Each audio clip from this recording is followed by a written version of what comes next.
सो दोस्तों अब हम जल्दी से सॉल्व करेंगे 2017 का भी क्वेश्चन पेपर और इसको हम देखने वाले हैं। जैसा कि मैंने ऑलरेडी आपको बता दिया कि भाई आपका जो क्वेश्चन पेपर सॉल्व करना है बहुत ही ज़रूरी होता है, क्योंकि एक ही टाइप के क्वेश्चन पेपर आपके लगभग एक ही टाइप के क्वेश्चंस पूछे जाते हैं।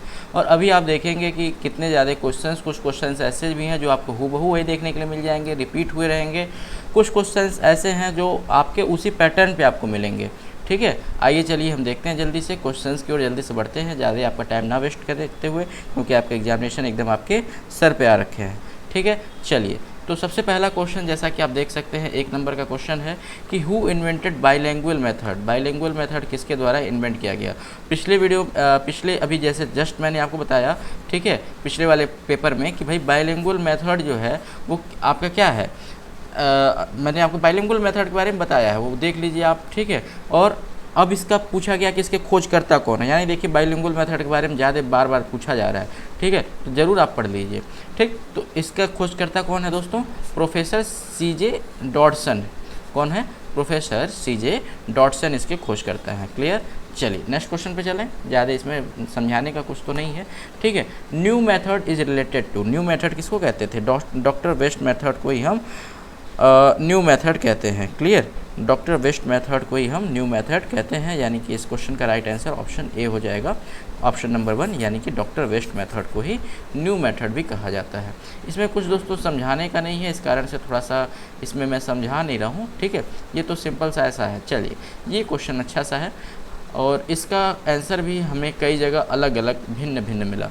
क्लियर, क्वेश्चन लिखा हुआ choose the correct preposition. Preposition इसमें चूज़ करना। प्रीपोजिशन क्या होता है मैंने ऑलरेडी अभी बताया कि ऐसे शब्द जो किसके पहले, नाउन, प्रोनाउन या फिर किसी क्रिया वगैरह के पहले, वर्ब वगैरह के पहले यूज़ करके और उसको क्या करते हो, मतलब बताते हो। जैसे मान के चलिए ऑन हो गया, एट हो गया, ये सब मतलब इसी को हम प्रीपोजिशन कहते हैं। नाउन या फिर प्रोनाउन के पहले यूज़ होते हैं, उसी को हम प्रीपोजिशन कहते हैं।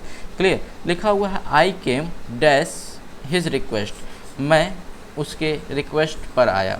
ठीक है, मैं उसके रिक्वेस्ट यानी कि आप जान सकते हैं कि भाई आपने कहते हैं विनती पर आया। ठीक है, तो पर आया, पर का मतलब कई सारी जगह मैंने इसको एट पाया। ठीक है, और कई सारी जगह मैंने इसका आंसर ऑन पाया। ठीक है, लेकिन इसका जो सबसे सूटेबल आंसर होगा वो होगा ऑन। ठीक है, आई केम ऑन हिज रिक्वेस्ट। मैं उसके बुलावे पर या फिर उसके रिक्वेस्ट पे या फिर उसके विनती पे आया। ठीक है, उसके विनती पे या फिर मतलब ऐसा कुछ कहते हैं ना, इस पे मैं आया। क्लियर, चलिए ठीक है, तो याद रखिएगा ऑन का मतलब क्या होता है, पर होता है। जैसे अगर ऐसे यूज होता है तो जैसे book is kept on table, मैंने आपको पिछले पेपर में बताया है। ठीक है, इस प्रकार से ही आपका एट का मतलब भी आपका पर तो होता है, परंतु जैसे मैं इतने बजे उठता हूँ, जैसे मैं कहूँ कि आई वोक अप एट 6 AM, ऐसा कुछ बोलने का मतलब। ठीक है, बात समझ में आ रही है। चलिए अब हम चलते हैं क्वेश्चन नंबर 4 पे। क्वेश्चन नंबर 4 आपका लिखा हुआ था ही became dash great man. The a an या फिर बोथ ए एंड एन। देखिए दोस्तों, चौथा नंबर तो हो ही नहीं सकता, बोथ ए और एन एक साथ यूज हो ही नहीं सकते हैं। एन का मतलब नहीं लगता है, क्योंकि यहाँ पे एन आप जानते हैं कि हमेशा ही किसके साथ प्रयोग होता है दोस्तों, तो वॉवेल्स के साथ प्रयोग होता है। ठीक है, वॉवेल साउंड आने चाहिए। वॉवेल्स क्या होते हैं, ए ई आई ओ you, A E I O you, यही 5 ही वॉवेल हैं। तो इसमें से वॉवेल तो यहाँ पे जी है, तो भाई यहाँ पे तो एन भी नहीं प्रयोग होगा। द और ए में मामला फंस गया कि द होगा कि ए होगा। देखिए द जो होता है he became the great man, the जो होता है बहुत एकदम ग्रेटेस्ट हो जाए। ठीक है, ही बिकेम द ग्रेटेस्ट मतलब एकदम जो है सुपरलेटिव के साइन यूज होता है, समझ रहे हैं, आप पढ़े भी होंगे सुपरलेटिव में आपका द यूज होता है, तो द तो नहीं लगता है यहाँ पे। क्लियर, यहाँ पे होगा क्या, option number A, he became a great man, वह एक मतलब ग्रेट इंसान या फिर एक कुशल इंसान, ऐसा कुछ कह सकते हैं, बन गया। ठीक है, चलिए नेक्स्ट चलते हैं।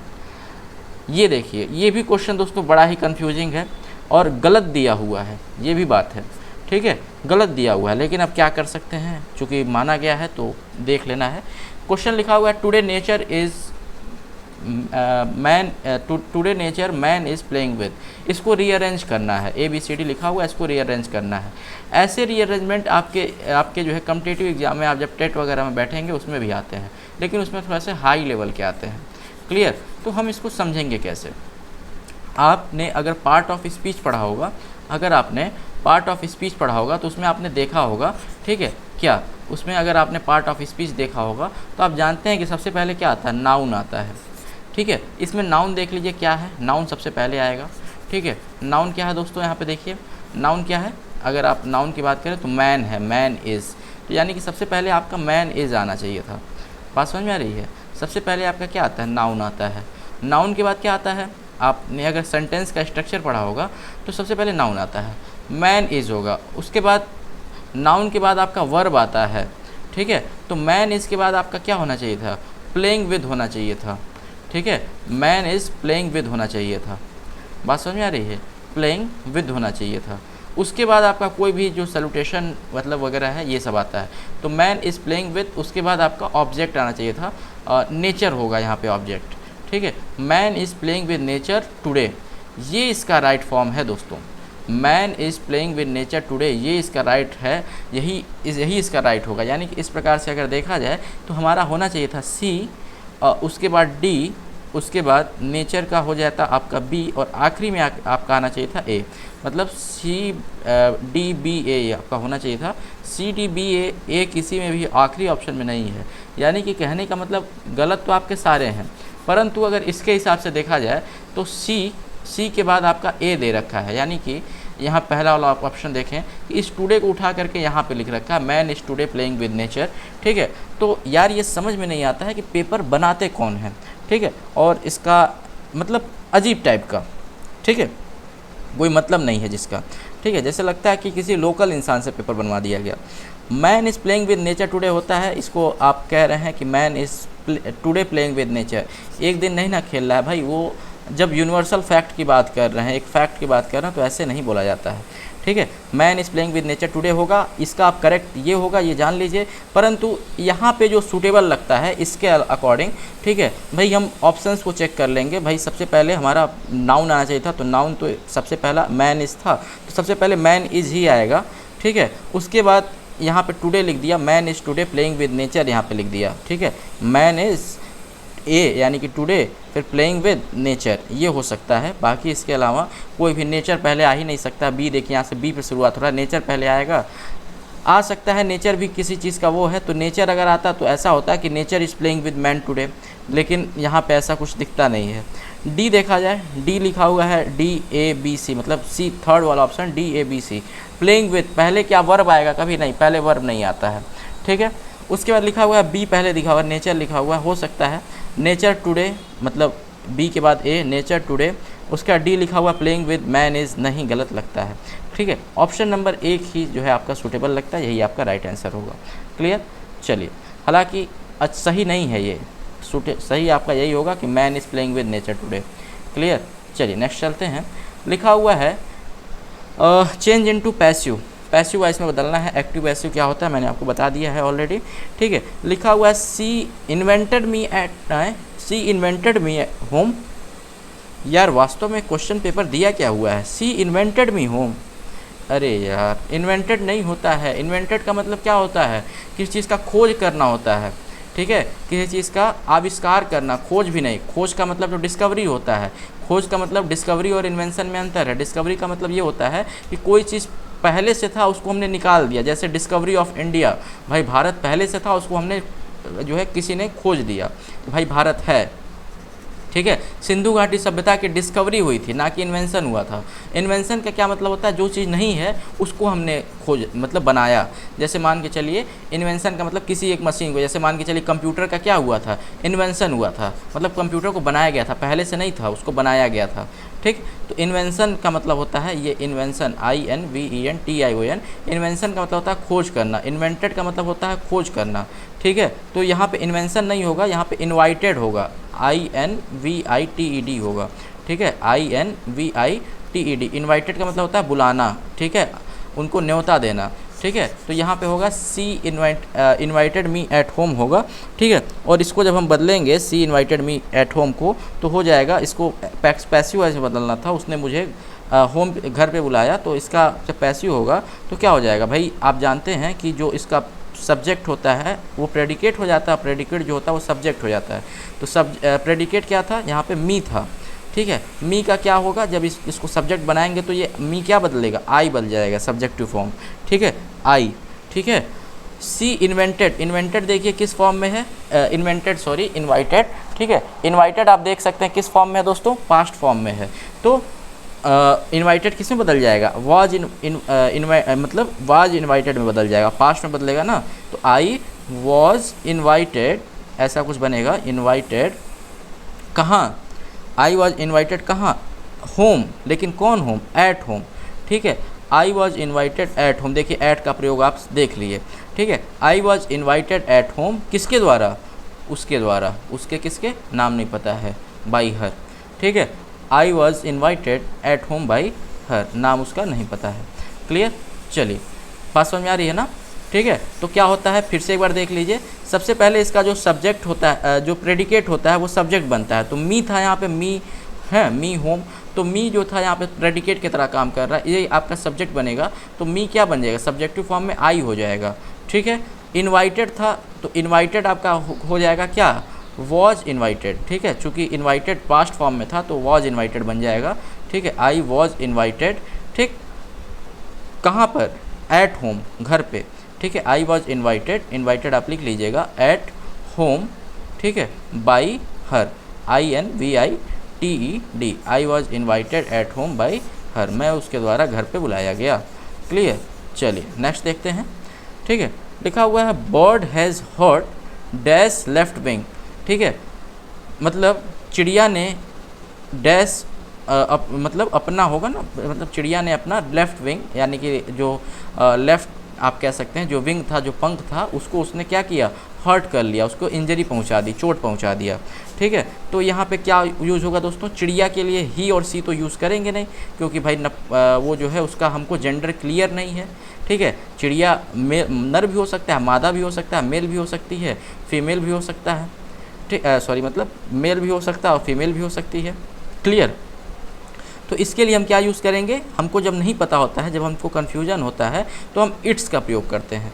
तो यहाँ पे हो जाएगा the bird has hurt its left wing, ठीक है। जब भी जेंडर क्लियर ना हो तो वहाँ पे हम क्या यूज़ करते हैं, इट्स का प्रयोग करते हैं। तो हो जाएगा the bird has hurt its left wing, it नहीं होगा, इट्स होगा, ध्यान दीजिएगा, ठीक है। चलिए उसके बाद लिखा हुआ है point out the noun in the following sentence, Jatin speak Hindi and Urdu.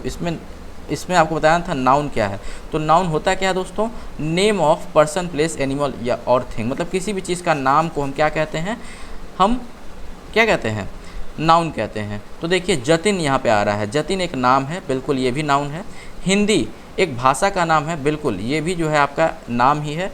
Urdu ये भी एक भाषा का नाम है, ठीक है। तो ये तीनों एक नाम है, यानी कि यहाँ पे हिंदी, उर्दू और जतिन, ये तीनों आपका क्या हो जाएगा, नाउन हो जाएगा। क्लियर, समझ में बात आ रही है। चलिए समझ में बात आ गई ना, केवल और केवल नाम आपको देखना है कौन कौन से नाम हैं यहाँ पे। क्लियर, नेक्स्ट क्वेश्चन पे चलते हैं नेक्स्ट क्वेश्चन पे, ठीक है। जल्दी जल्दी करते हैं क्वेश्चंस को। देखिए लिखा हुआ change the following into comparative degree, comparative में चेंज करना था, ठीक है। कंपैरेटिव जैसे मैंने आपको अभी बताया था कि पॉजिटिव होता है, कंपैरेटिव होता है सुपरलेटिव, पिछले पेपर में बताया था, ठीक है। पॉजिटिव, कंपैरेटिव, सुपरलेटिव, ठीक है। पॉजिटिव में सिंपल सा लिखा होता है, कंपैरेटिव में या तो ER लग जाता है, जैसे मान के चलिए हार्ड लिखा हुआ है, मैंने आपको पिछले वीडियो का मैंने मतलब पिछले पेपर में आपको बताया था कि हार्ड लिखा हुआ, तो ये हो जाता है क्या, हार्डर, ठीक है, और हार्डेस्ट, ठीक है। मतलब कंपैरेटिव में क्या होता है, ER लग जाता है आखिरी में, और सुपरलेटिव में क्या होता है, इसको सुपरलेटिव कहते हैं, वो क्या हो जाता है, EST लग जाता है, hard, harder, hardest, good, better, best, इसका अलग होता है, थोड़ा सा याद करना पड़ता है।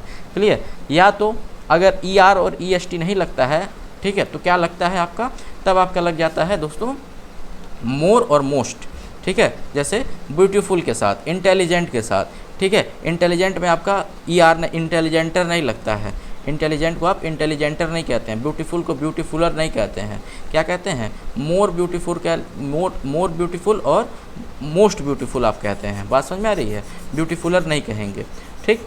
इंटेलिजेंटर नहीं कहेंगे, क्या कहेंगे, मोर ब्यूटीफुल और मोस्ट ब्यूटीफुल, ऐसा कहते हैं। क्लियर, तो या तो मोर, मोस्ट, या तो ER और EST लगता है। क्लियर, तो यहाँ पे लिखा हुआ था कंपैरेटिव डिग्री में इसको चेंज करना था, लिखा हुआ था lead is heaviest, lead is the heaviest of all metal. तो सबसे पहले देखिए इज़ द हैवीएस्ट है, द हैवीएस्ट का मतलब अभी मैंने आपको जस्ट बताया था ऊपर कि भाई द कब लगता है। ये देखिए, जब यहाँ पे मैं आपको दिखाऊं, देखिए सारी चीज़ों को जब आप पेपर चूँकि जब आप सॉल्व कर रहे हैं तो पेपर को सॉल्व करने के टाइम में आपको ध्यान रखना पड़ता है दोस्तों, ठीक है।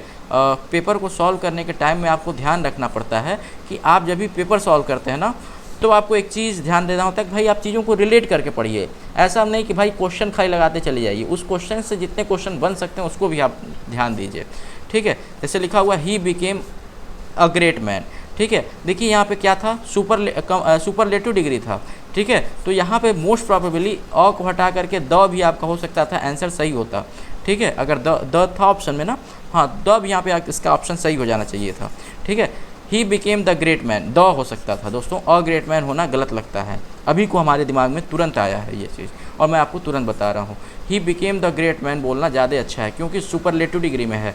ग्रेट के साथ हमेशा ही, भाई आप जानते हैं ना, नहीं, he became a great man, ठीक है। नहीं ठीक है, अ ग्रेट मैन ही इसको आप रहने दीजिएगा, लेकिन द भी कहीं अगर आता है तो ऐसा नहीं है कि गलत है, दोनों ही केसेस में, दोनों अलग अलग केस में सही होगा।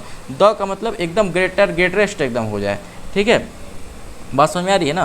द का मतलब जैसे कहा जाता है ना, द महात्मा गांधी, मतलब जो एकदम ग्रेट, एकदम लीजेंड हो गया जिसको कहते हैं, ठीक है, उसके साथ द का प्रयोग किया जाता है, जो एकदम सुपरलेटिव हो गया, ठीक है। तो यहाँ पे देखिए, बस इसको मैं समझाने के लिए आपको बता रहा था, आप कंफ्यूज मत होइएगा, ठीक है। यहाँ पे लिखा हुआ था lead is the heaviest of all metal, मतलब जो लेड है वो सभी मेटलों से सबसे ज़्यादा क्या है, हैवी है, हैवीएस्ट है, ठीक है। तो हमेशा ही सुपरलेटिव डिग्री के साथ क्या लगता है, द लगता है, ठीक है, द हैवीएस्ट, ठीक है। तो यहाँ पे दोस्तों इसको क्या करना था, कंपैरेटिव में चेंज करना था। कंपैरेटिव मतलब अलग, बाकी सारों से आपको क्या करना था, कंपेयर करना था। तो आप क्या लिख देंगे, नो अदर, या फिर lead is heavier than any other metal. क्या लिख देंगे, लेड इज़ हैवियर देन, ठीक है, HEAVIER। देखिए इसका सिंपल सा स्ट्रक्चर होता है, ठीक है। Lead is heavier than HEA, ठीक है, VIER, lead is heavier than, ठीक है, देन ऑल अदर मेटल, या फिर एनी अदर मेटल कहा जाए, देन एनी अदर, ठीक है, मेटल। क्लियर। और इसी को अगर आपको मान के चलिए, अगर कंपेरेटिव में नहीं पॉजिटिव में कन्वर्ट करना होता तो क्या कहते हैं आप, कि no other metal is as heavy as, ठीक है, no other metal is as heavy as लगा देते हैं, एज हैवी एज। देखिए एज हैवी एज लगाने में क्या आया, हैवी आया, हैवी क्या है, पॉजिटिव डिग्री है, उसी का कंपैरेटिव डिग्री क्या है, हैवियर है। तो जब हैवियर लगता है तो हैवियर के साथ देन, मतलब जब कंपैरेटिव के साथ, आप हमेशा ध्यान रखिएगा कि कंपैरेटिव डिग्री के साथ हमेशा क्या लगता है, देन लगता है, और सुपरलेटिव डिग्री के साथ क्या लगता है, हमेशा द लग जाता है। जैसे द हैवीएस्ट मतलब पहले लगता है, द हैवीएस्ट, द ग्रेटेस्ट, ठीक है, द ग्रेट, ठीक है, द ग्रेट, ठीक है, या फिर द बेस्ट, ऐसे बोलते हैं ना, he is the best boy in the class, ठीक है। तो इसको आप जब मतलब कंपैरेटिव बोलना होता तो आप क्या बोलते कि, मतलब कंपैरेटिव बोलना होता तो भाई द बेस्ट को आप जब कंपैरेटिव में बोलते तो क्या बोलते, बेटर देन, ऐसे बोलते, ठीक है, better than, he is better than all other boys in the class, ऐसे आप कहते हैं, ठीक है। ही इज़ बेटर देन मतलब उस और सारे बच्चों से क्या है, बेटर है, अच्छा है, ठीक है। बात समझ में आ रही है ना। चलिए, और उसी को अगर आपको जब सुपरलेटिव में बदलना होता तो भाई ही इज़ द बेस्ट, मैंने बता ही दिया, ठीक है। और उसको पॉजिटिव में बोलते तो क्या बोलते कि no other boy is as good as, उससे अच्छा कोई बच्चा नहीं है। बात समझ आ रही है। तो हमेशा याद रखिएगा ये स्ट्रक्चर है, पॉजिटिव का स्ट्रक्चर होता है एज, आपका जो भी आपका ये वर्ब होगा और एज लग जाता है, ठीक है, ठीक है, वर्ब नहीं बल्कि इसको आप क्या कहते हैं, हैवी, हैवीएस्ट, ये आपका जो भी होगा मतलब ये लग जाएगा बीच में, एज का प्रयोग करते हैं, ठीक है, ठीक है। उसके साथ ही साथ आप जब कंपैरेटिव डिग्री में होगा तो कंपैरेटिव डिग्री में क्या होता है, देन लग जाता है, और सुपरलेटिव डिग्री में क्या होता है, द लग करके उसके बाद लग जाता है। बात समझ में, ये तीनों स्ट्रक्चर आप ध्यान रख लीजिएगा, ठीक है। चलिए, ये स्ट्रक्चर है आपका, ध्यान इसको आप रख लीजिएगा। चलिए, लिखा हुआ fill in the blanks with correct determiners, determiners भरना यानी जरेंट डिटर्मिनर्स, ऐसा कुछ लिखा हुआ। Take dash as you want, take dash as you want, ठीक है भाई, take dash as you want, कितना ले भाई, कोई डिटर्मिनर्स बताइए कितना लिया जाए, ठीक है, कितना लिया जाए भाई, जितना चाहिए उतना ले लीजिए, जितना चाहिए उतना ले लीजिए, हैं, जितना चाहिए उतना ले लीजिए का मतलब क्या, एज मच एज, जितना चाहिए उतना ले लीजिए, यानी कि take as much as you want, यहाँ पे क्या लग जाएगा, एज मच लग जाएगा।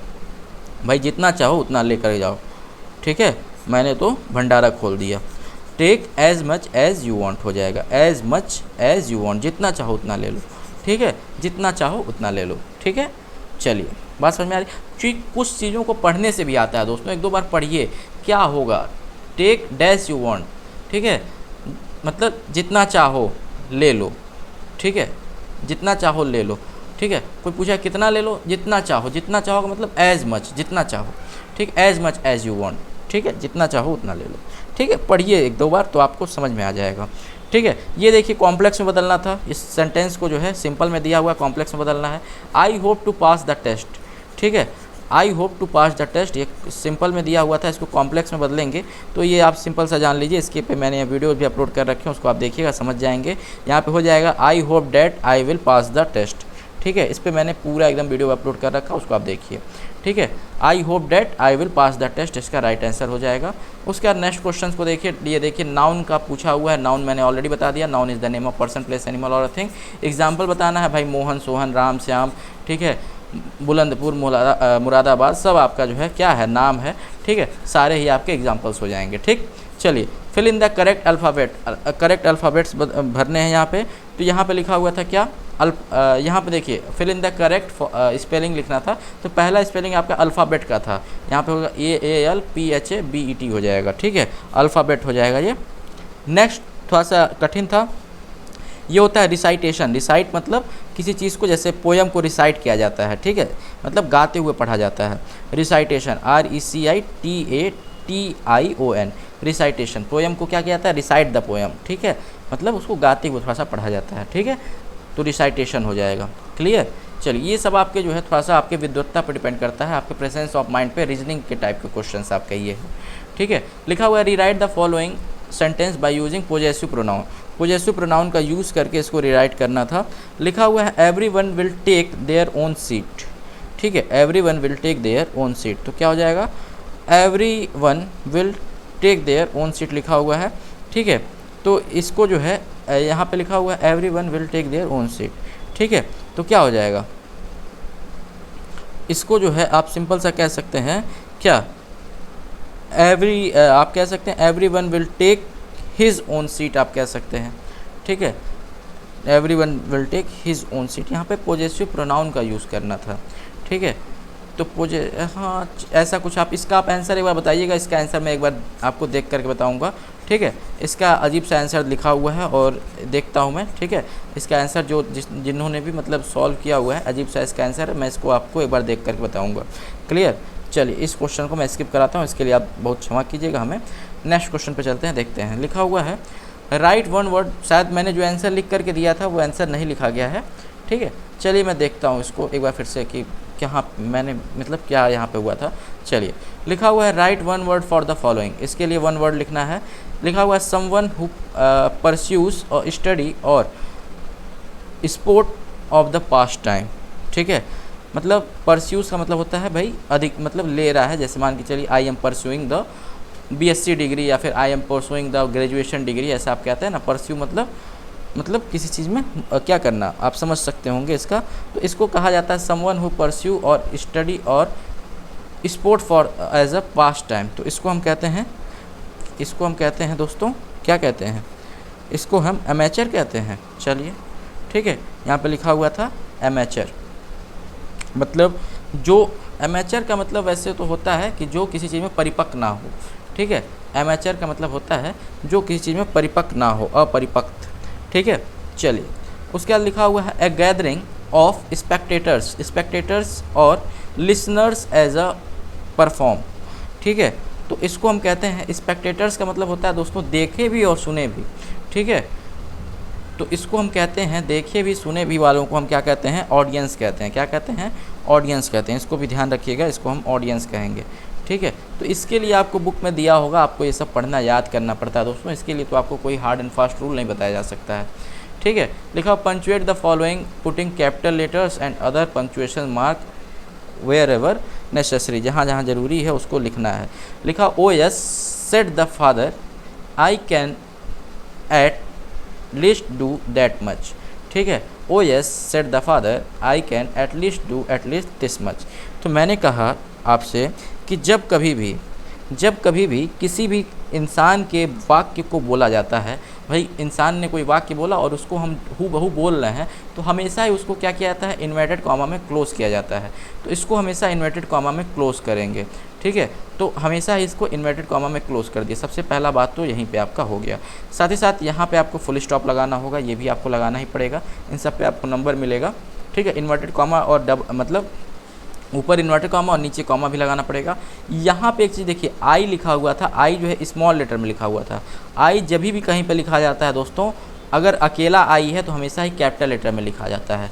अकेला आई हमेशा ही कैपिटल लेटर में लिखा जाता है, ठीक। तो हो जाएगा ऐसा कुछ, ठीक। अब देखिए ओ यस लिखा हुआ है, ओ यस यानी कि यह एक एक्सक्लेमेशन का फीलिंग है। ओ यस को आप ऐसे कह देंगे ओ यस, और यहाँ पे आप ऐसे एक एक्सक्लेमेटरी मार्क लगाएंगे। ओ को कैपिटल कर देंगे, यस, ठीक है।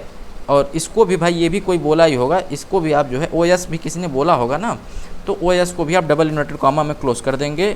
Oh yes said the father, I can at least do this much या फिर डैट मच, ठीक है। ऐसे ये आपका आप सही हो गया, ठीक है। यहाँ पे भी आप एक कॉमा लगा रहेगा, ठीक है। तो कुल मिलाकर के आप कैसे लिखेंगे, ओ यस ऐसे क्लोज और यहाँ पे ऐसे, यहाँ पे सबसे इसके पहले ऐसे लगा रहेगा और फिर कॉमा लगा करके, ठीक है। फिर लिखेंगे सेड द फादर, ठीक है, inverted comma comma inverted comma, I capital letter, can do at least this much लगा करके फुल स्टॉप। क्लियर। चलिए 17वां नंबर क्वेश्चन लिखा हुआ है 1+1, ठीक है। Correct the sentence yours truly, ठीक है। योर्स ट्रूली को ऐसे नहीं लिखा जाता है, इसको ऐसे लिखा जाता है YOURS, योर्स एक के में, ठीक है। ट्रूली TRULY, ठीक है। चलिए उसके बाद लिखा हुआ है Ram is older than me, Ram is older than me, ठीक है। तो ये हो जाएगा Tom is older than me लिखा हुआ है, तो Tom is older than I am हो जाएगा, ठीक है।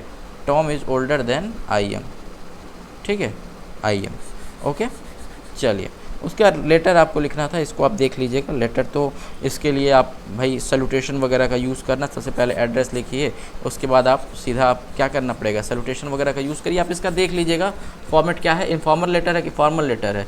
इनफॉर्मल है तो इनफॉर्मल लेटर का आप देख लीजिएगा कि फॉर्मेट क्या है, उसी हिसाब से आप लिख दीजिएगा, ठीक है। तो इस वीडियो को यहीं पर विराम करते हैं। आशा करते हैं कि आपको वीडियो पसंद आया होगा, लाइक कर दीजिएगा। चलिए।